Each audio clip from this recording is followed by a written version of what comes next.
please, I need you to pay attention to my story. I've been in this country since I was 12. I've been in few relationships, but it just didn't work. I'm not a bad person. I try my best to be the best that I can be.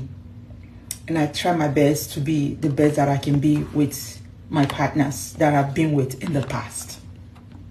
But it just didn't work. I know you can relate. So after so many years, I decided to go to my country in Africa.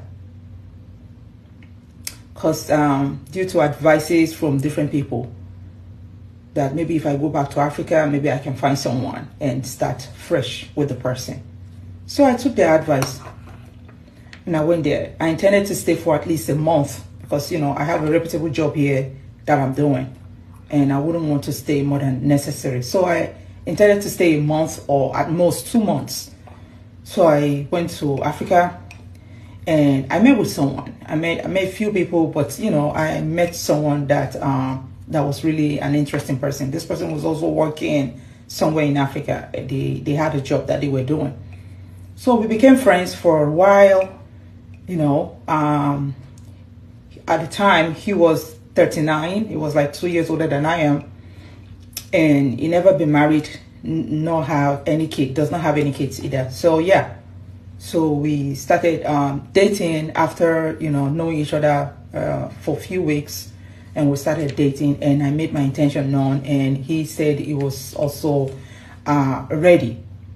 That he also has been looking for someone that he could settle down with, maybe there in Africa or abroad. It didn't really matter to him. But, you know, it looked like we had some things in common. So I ended up staying in Africa for 4 months, more than what I bargained for. And I thought it was worth it at the time. So that way I was able to know him, you know, much better. And he was also, you know, able to know me. So I came back here after 4 months and we kept, you know, the communication going. And eventually, I'm trying to cut the story short. I filed for him. He came here to join me here in abroad. So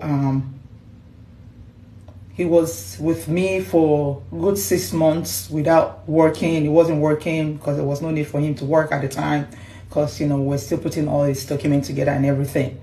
So he was with me. You know, I live in my own house and he was living with me.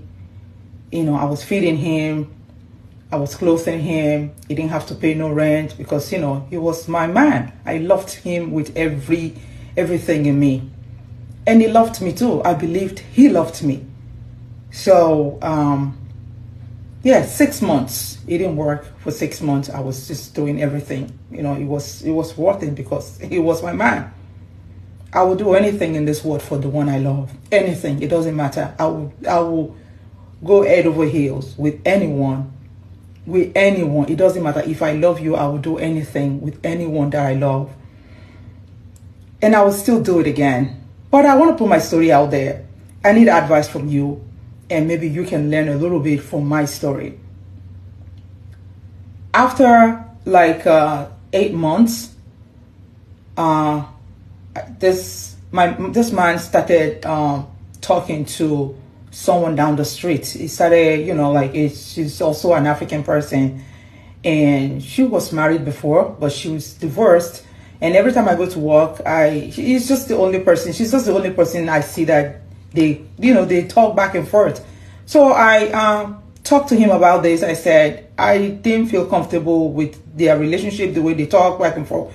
When I'm around, when I'm not around, they already have each other's numbers and they talk. And he just told me, no, it's just no, there's no string attached, no nothing. It's just like, just talking once in a while, someone to talk to around here.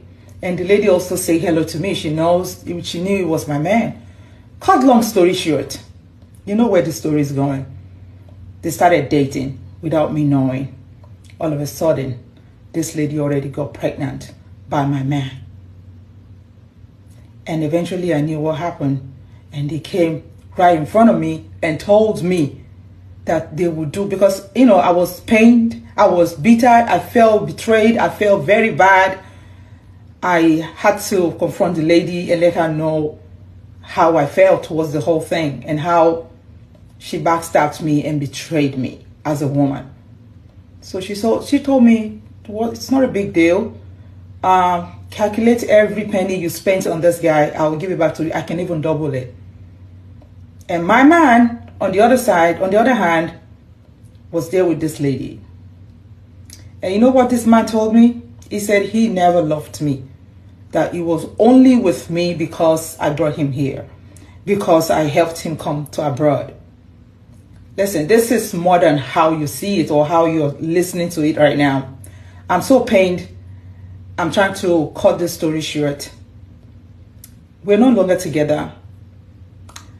I refused any amount they offered me. You know, the lady that she was going to give me, she was going to double the amount. I left everything to Kamar. But till today, I'm talking, it's been 3 years now. Why I'm telling you this story is that I think about it every once in a while. I'm still single, by the way. Maybe that's why I feel this pain. You know, that's why it's even more painful. I feel single. I'm single and I'm very miserable. Now I'm almost 40. I feel pain. I'm very miserable. Thank you for listening. If you have any advice for me or any words of prayer or any words of comfort, please send it to me. This is my story.